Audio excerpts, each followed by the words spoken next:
What's up, guys? Welcome to another episode. Finally got some clouds.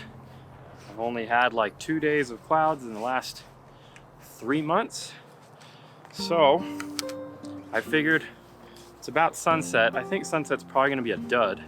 However, I don't really care because I'm just excited to have clouds, and the success of this tutorial is not dependent on my success for an amazing sunset. So what I'm going to do is I'm going to show you guys how to get the absolute best time lapses out of a phone. And this is not for the faint of heart. It's not for the lazy person. It's not for the person who doesn't have a computer. It's not for a lot of people. This is for those people who are serious about time lapses and want to get the absolute best out of their phone. And I say that because it requires some things, probably some things that actually cost some money, and not everybody likes that. But that's what it's going to take if you want to get the best of the best of the best time lapses out of your phone. So I'm setting up right now. I've got my S20 Ultra, and I've got a new tripod I'm trying out. So I've got this guy. This is the Mi Photo Backpacker S, and I just bought this because I broke my other phone / travel tripod, and I needed a new one. So I'm gonna try this one out. All right, so for this time lapse, there are some things that I'm gonna use that you don't need, but I'm gonna use them because I like them. This video is in no way, shape, or form sponsored by anybody other than myself, so if you want to support the channel, you can check out my memberships, my preset packs, all that kind of good stuff down below. I really appreciate it because, like I said, it's sponsored by me, nobody else.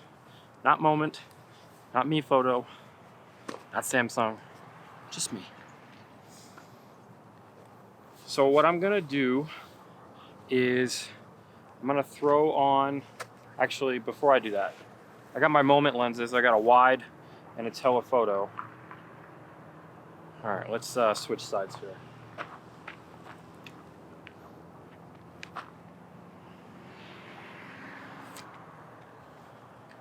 I can already tell you one slight downside of this tripod. It's not very tall. I'm 6'1", so it makes a difference. But it's gonna have to do because it's what I have. All right, so what do we need to do? We're gonna be using an app called intervalometer. Now this app is an app that is an overlay app, and that's going to go over whatever camera app you're using, and whatever camera app I'm using on my S20 Ultra is going to be my pro mode. And I want to do this because part of getting the best time lapse possible in my case means shooting in RAW, and that can only be done in pro mode on the S20. So that's what we're going to do. All right, so to use this program, this is what the main screen looks like. I've talked about this before. I've used it before in some other videos for my how to get long exposures out of time lapses and my star trails for the phone. So if you want to know how to do either one of those, I got videos on those. But what I'm going to do is, you can see here it says the directions. I'm going to hit OK. My interval, I want 3 seconds, and that's going to be good. So now what I'm going to do is I'm going to go into my camera app, which is my pro mode, and go over here. So now you can see I still have this interlaid over my video. So now I'm going to get this set up. So I think what I want is, I do want my Moment 58mm, my telly.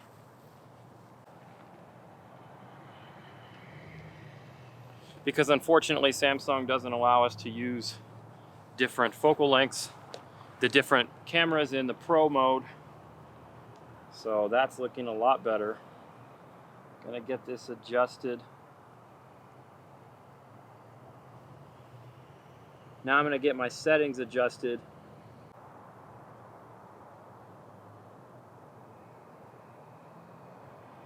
There we go. So ISO I want as low as possible. Shutter speed is the important thing here. It's what I'm using to control since we don't have an aperture. It's a fixed aperture. I'm gonna go ahead and leave it in white balance because I'm gonna use a certain program. We're gonna talk about that in a little bit. But if you don't have a program to edit the raw images in the computer, I'm gonna be using a program called LR Timelapse, and I will walk you through that second part of the thing. But if you don't have that, or you don't wanna get it, it does cost money, then I would recommend getting as much right in camera as possible, and that includes locking your white balance to locking it down. So don't let it in auto. I'm gonna leave it in auto though for this purpose because I know what I'm doing, and I've done this a lot before.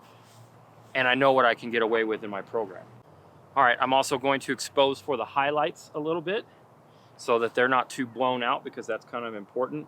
So now that I have everything the way that I want it, this is gonna be hard with the thingy in here.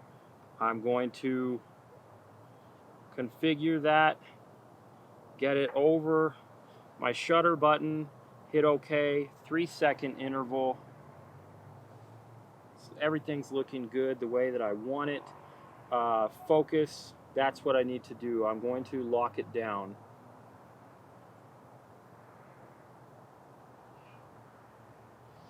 So I locked my focus down to make sure that it's not jumping around. That's really important, to make sure you're in manual focus.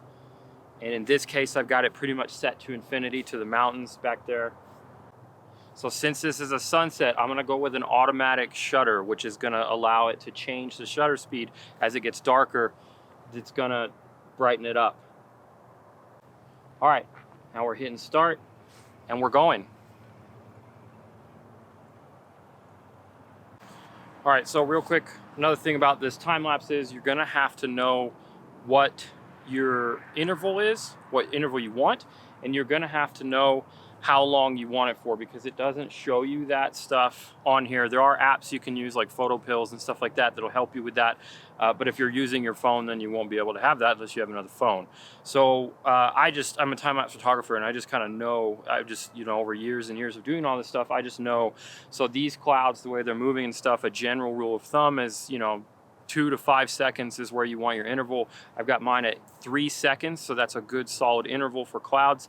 And at 3 seconds, I know to get about a 10 to 15 second long time lapse out of it, I'm gonna need anywhere between 250 and 300, 350 images. So those are just kind of ballparks, and if you want, depending on how much elapsed time you want to show, the longer the interval you have between them, then the faster the elapsed time is going to move. And then the opposite is true. The shorter the interval you have, the slower the elapsed time is going to move. It looks like we actually might get some really good color. I'm pretty excited about that.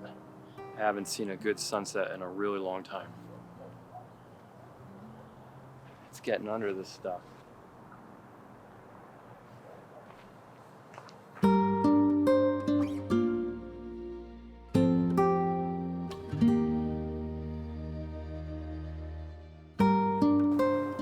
All right, I know I'm completely out of focus and completely dark, but that's okay because I just wanted you all to see that. Oh my God. So I had to get out my R5. I'm shooting with my R5 in another direction, but this is the most mind-blowing sunset I've ever seen, probably. The phone is over there capturing it, so I got the first time lapse. I moved the phone, getting the second time lapse. Absolutely insane. Wow.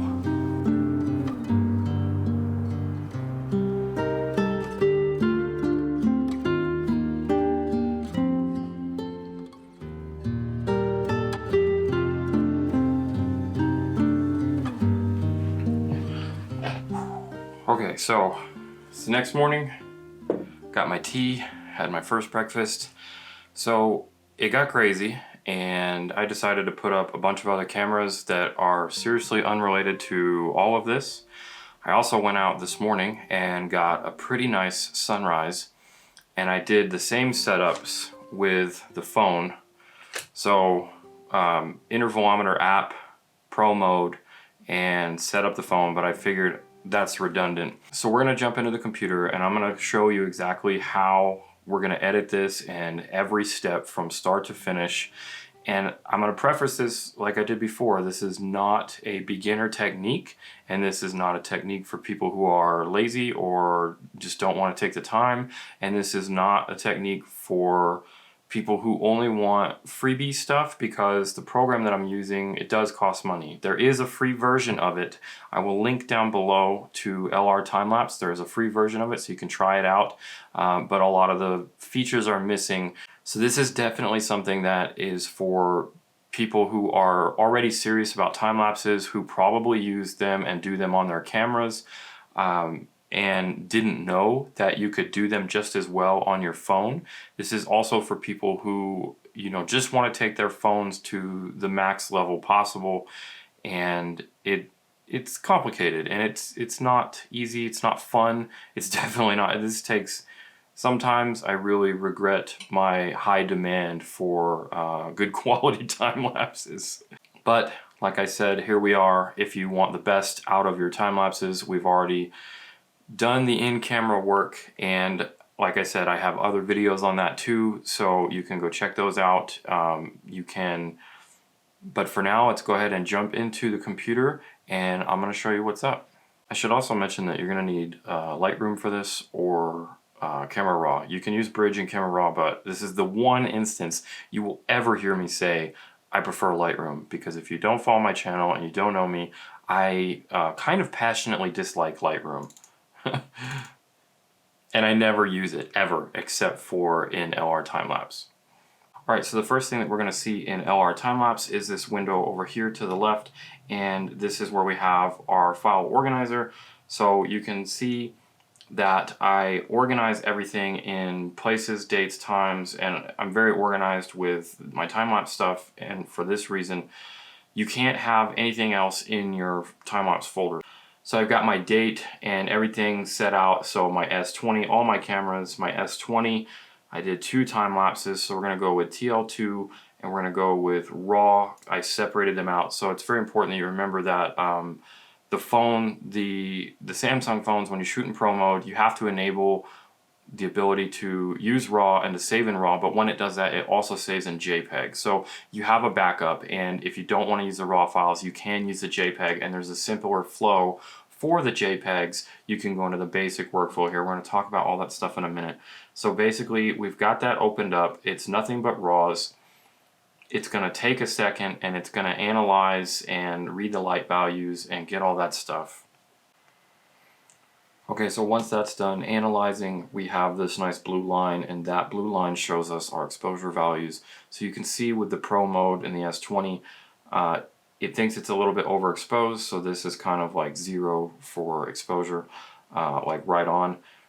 And that's okay because it looks fine to me. But we can play through here, and you'll notice that with the Pro mode, you get a lot of flickering, and that's because of 2 reasons. I left it in auto shutter mode, and I left it in auto white balance. Now the white balance didn't change in this scene too much, but during normal sunrises and sunsets it can, and that can be a very bad thing. So I'd recommend, I think I said that in the field, but if I didn't, I definitely recommend putting things in manual if you can. Now I knew that I was doing a sunrise and changing exposure values, so I went ahead, and I knew that it would, leaving an auto shutter would create a flicker.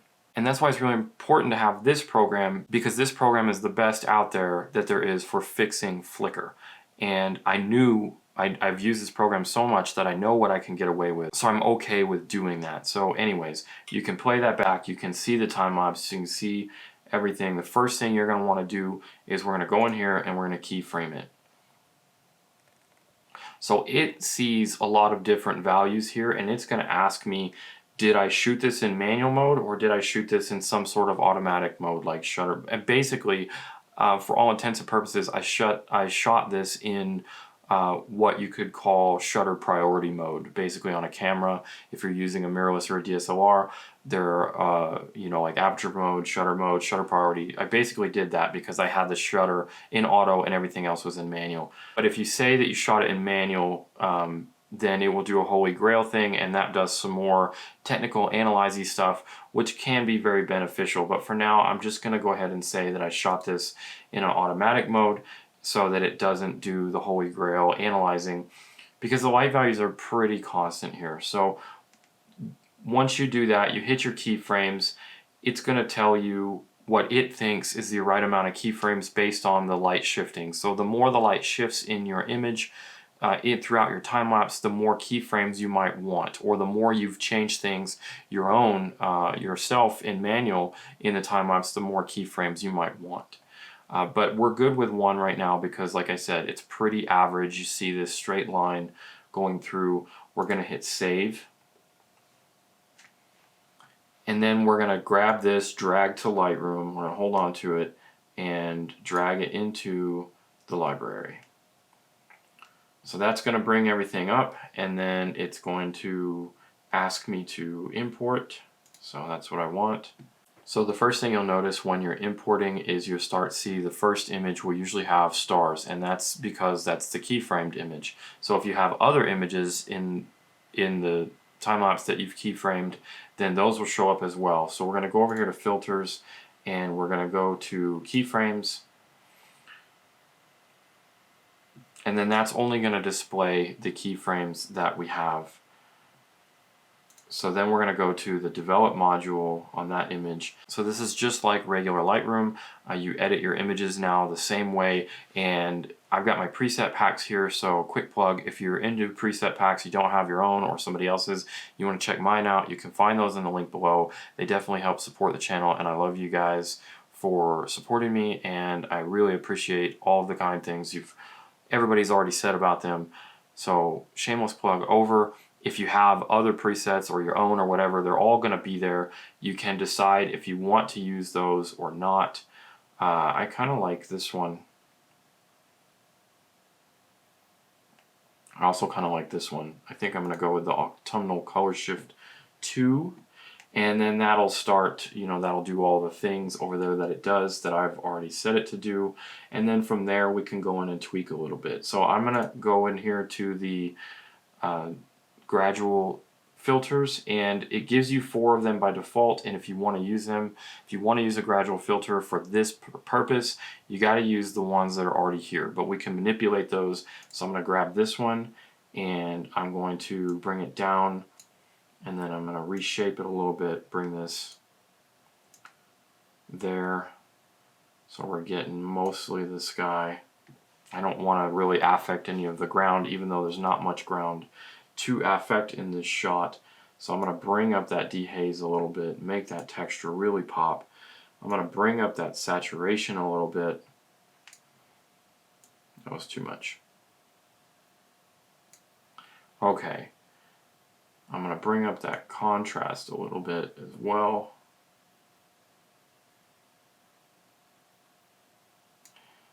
I'll bring those highlights down just a bit, quite a bit. And that's looking much better. So now I'm going to hit done on the thingy there. And then I'm going to come down here. If you need to, you can do the profile corrections, and it actually has the lens in there, which is pretty cool. So we're going to go ahead and do that. And you'll see that brings up the light values a little bit. So I'm going to go ahead and drop those whites, the highlights, just a little bit more to balance that out.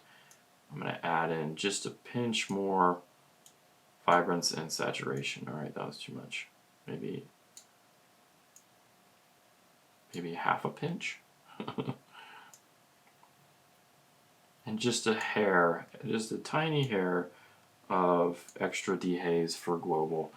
So once you get the edit the way that you want, of course it's situationally dependent on how you're going to edit that for whatever time lapse you're doing.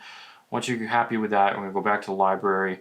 We're going to go up to metadata, save metadata to file, and yes, we know what we're doing. Click continue. Then we're going to come back into LR time-lapse and hit reload. So that's going to bring all of the things that we just did, and it's going to input those parameters, so you'll see them here, all of the values that we've changed for that image are now input into LR time-lapse. And we're going to hit auto transition and let it analyze real quick. Now we're going to go to visual previews, and we're going to let that go. So that's going to take everything that we just did, and it's going to apply all of those changes to all of the images, and it's going to build a visual preview moving forward of that time lapse. And it does take a few minutes depending on your computer. If you have a slower computer, it's going to take a lot longer. This whole process is a very taxing process on your computer system. Okay, once that's done, now we can see the visual preview with all of the stuff that we've applied. And you'll notice that there's still a lot of deflickering because that process didn't actually do anything for the deflickering. That just edited the image that we have. So the next thing is we're going to go to visual deflicker. And there's an amount here. So this line, the pink line, is now our exposure line, and you can see that it's really jagged. So like the phone was just going back and forth, back and forth, back and forth, and it's just all over the place. So we want to smooth that line out. The green line is the anticipated exposure line that we're going to create. So you can see that if we drag this to 0, then there's nothing. And as we smooth this line out, it will make the exposure smoother and smoother and smoother until it's averaged as much as it can be. So this is actually a pretty severe amount of flicker. So I'm going to go ahead and do it all the way up to 40, and we can have our accuracy. I usually leave it to default. But in this case, you could click more, and then if it's really bad, you can do a multi-pass deflicker. So I'm going to go ahead and leave it as default and hit apply with it as 40, and we're going to see how that does. And we can go back and refine that if we need to. Alright, once that's done, we get our happiness beep there, and now we can go through and play it, and that looks like it did a much better job. I could potentially refine that just a little bit, but I think for our purposes it's pretty good. I'm happy with that. Alright, so now comes the fun part. So we're going to go back into Lightroom. We're going to right click on this, go to folder in library. So now we're going to hit Control A, we're going to select everything, come up to metadata, and do read metadata from files. And yes, we are sure that we want to do that. We do know what we're doing here.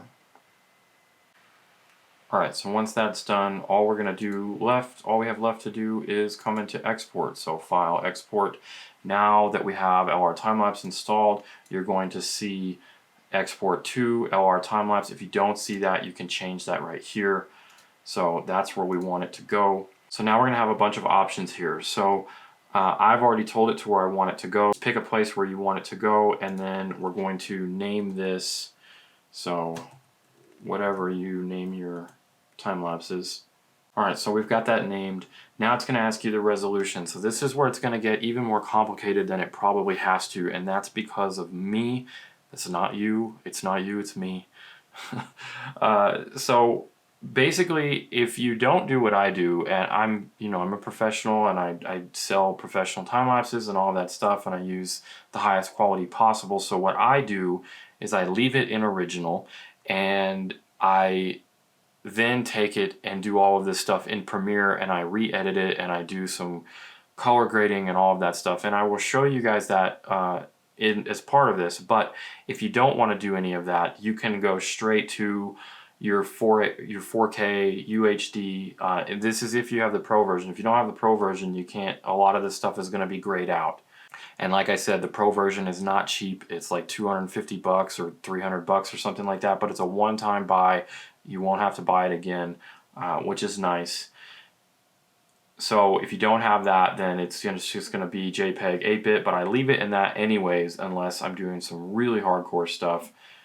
Which then I would do TIFF and 16-bit. But JPEG and 8-bit is good to go.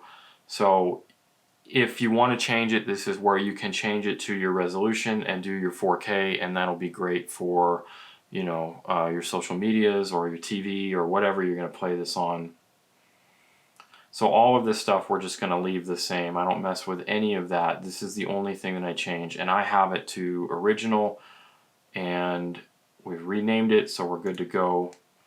This is the part that's going to take forever. So especially depending on your computer, and I know that my computer, it's going to take probably about 15 to 20 minutes. Alright, so once that's done exporting, this is the render video box that's going to pop up.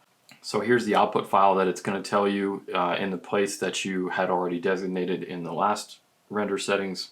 And depending on what setting you chose there, it's going to give you this really weird name, but it's going to have the name here. Now here's where, if you don't want to go any further and you don't want to take this into Premiere or anything and you're ready to have the usable finished product, this is where we can finish it up. We can go into the codecs here, and most people are probably going to want to choose this MP4 codec. So that's the most common, that's the thing that's going to be the most acceptable for, you know, social media and internet and YouTube and your TVs and whatever else you would want to play it on. So you would choose that, and then we're going to go to output size. This is again where you finish off the output size. If you already picked the 4K UHD, you can pick that again, and then that will just make it the same. So that's all set up. I'm going to go with source resolution. So once you pick your codec, that's going to determine then what output file sizes you're going to have. So if I pick the MPEG 4, then you'll see that some of this stuff is grayed out, so it can only do up to 4K. And if I were to pick another type of codec like H.265, now you'll see that I can do source. I can also pick DNxHR, which is basically the Windows version of ProRes. I can also pick ProRes 2, but I'm working on a PC, so that's not necessary. But I'm going to go ahead and pick H.265 and do source resolution. And I will get into that once we get into Premiere. So then quality-wise, I always leave it at very high. That's pretty much ultra high. There's very little difference between ultra high and very high, and that ultra high is extra taxing. So very high has always been good for me, even for my professional standards and my clients and all that. So very high is usually really good.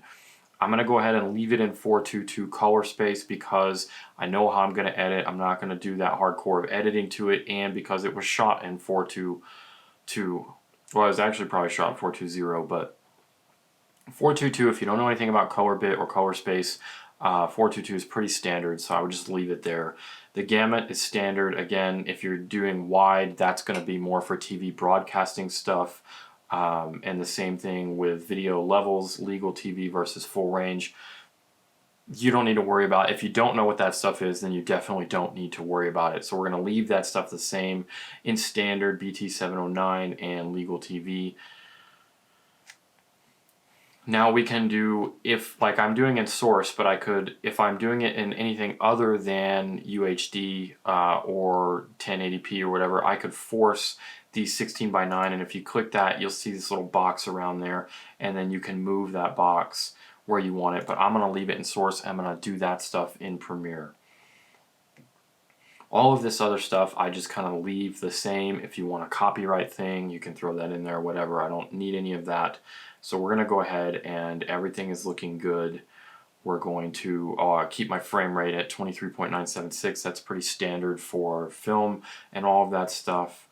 I don't want to change the speed of that. I'll do any of that in Premiere. And we're going to go ahead and click render. This one actually is pretty quick. It doesn't take as long typically as the exporting from Lightroom. So again, it depends on your PC or whatever, but you'll get this little bar here and it'll show you, and then you'll get the happiness ding when it's done. So we will see you in a second. Alright, there was our happiness beep. So we're all done. It's going to pop open the folder, and it's going to have the video selected where you put it. So I'm going to just go ahead and close this stuff. Now I know this is, if you've already done the stuff where I said you pre-exported it to MP4 and you set it for 4K or 1080p or whatever, then you're good to go. You can bounce out and you have your happiness time lapse, and that still took you a lot of effort.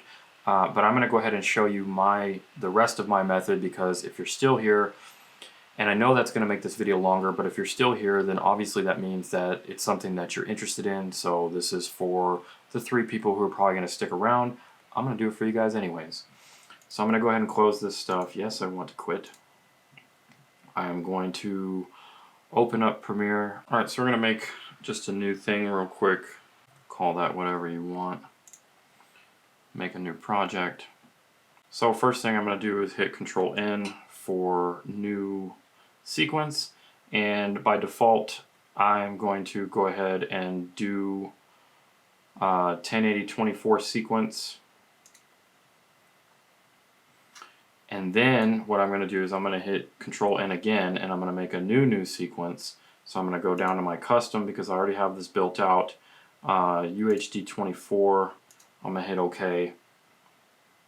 So actually it doesn't matter what your second sequence is, and I'll show you why. So I'm going to go back into here, and I'm going to grab my time lapse that has finished, and I'm going to drop it into Premiere's timeline under my sequence 2 timeline. So that's going to pop up this dialog box, and normally I would probably hit keep sequence settings because I've designed the sequence that way, but in this case I'm going to hit change sequence settings. So it's going to change it to the parameters, the resolution that the time lapse is in, and this is a weird one. You'll notice how it's boxy now. It's because it's got that ratio that the phone was shot in, which is 3:2. So if we scroll in here now, we can see the time lapse, and the reason why I do this is twofold.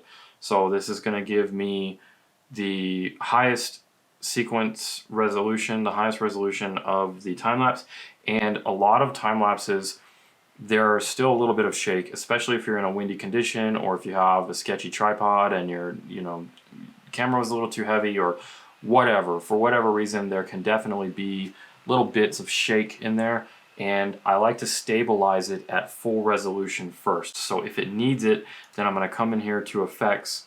I'm going to go down to video effects and distort. You can also just use the search, and I'm going to grab my warp stabilizer and drag it on there and stabilize that footage and get it nice and clean.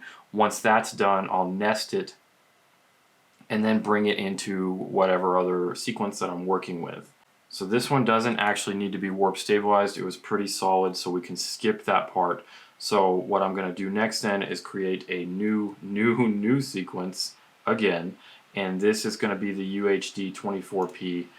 So what I like to do is take my sequences, my time lapses that are bigger than 4K, work on them in their original size, then go to my 4K one, and you can title these sequences. I usually rename them 1080, original, and 4K, whatever, but I didn't do that. But whatever. So now I'm going to go ahead and copy this, Control C, bring it over to sequence 3, Control V. So now we have a time lapse that is in a sequence that's smaller than the time lapse, which means now we can manipulate it and I can move it around. So it's at 100% right now. So if I want it to get to regular size, this is on a 4K time lapse, keep in mind.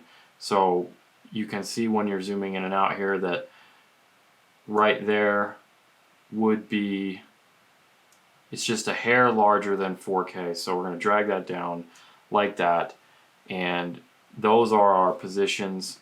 That's our time lapse in 4K. So now what we can do is we can do one of two things. I'm going to go ahead and copy this and paste it right here. So we have, I don't know why that didn't change my settings. That's weird. Anyway, so we got that redone there. So I'm going to go ahead and right click on this and click nest. And you can title the nested sequence whatever you want, but I don't really care. Now I'm going to just take this and drag it to my first sequence. I'm going to put it in there. This is where I want to keep the sequence settings because now I want the sequence itself to stay in 1080. So that we just did was 4K, and now this is 1080. So now we have room to either move it around or downsize it to 50%, which is going to increase the quality a little bit. But if we want to add a little motion to this, and I do this a lot for my time lapses, we can zoom in just a little bit. And then we can go here to our little clocks and animate this position, and we're going to get it started over here to the left, and then we're going to come over here and make a new keyframe and drag that to where we want it, which will be right there. And then I'm going to drag this keyframe all the way over to the end. So now we have an animated time lapse.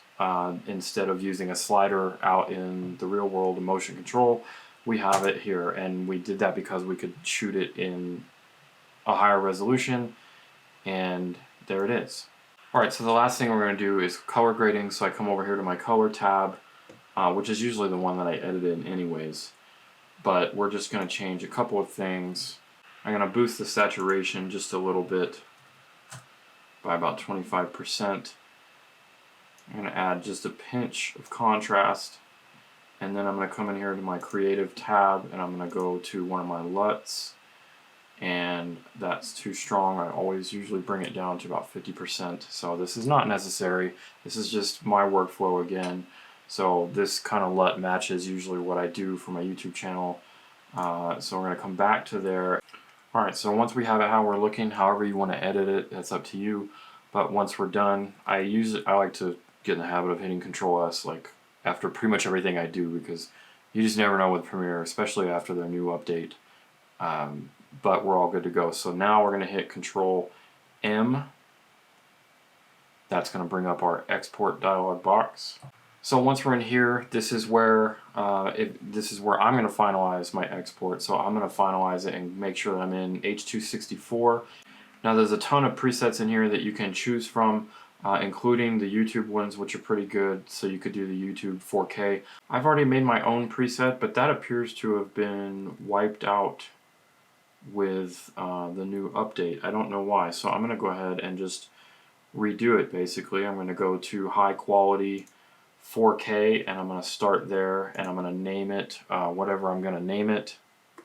Okay, so we have the name, and now this is where I'm going to make sure all the video settings are the way I want it. So we got it 4K. I'm going to render at maximum depth. I'm going to just increase this by 1, so level to 5.2.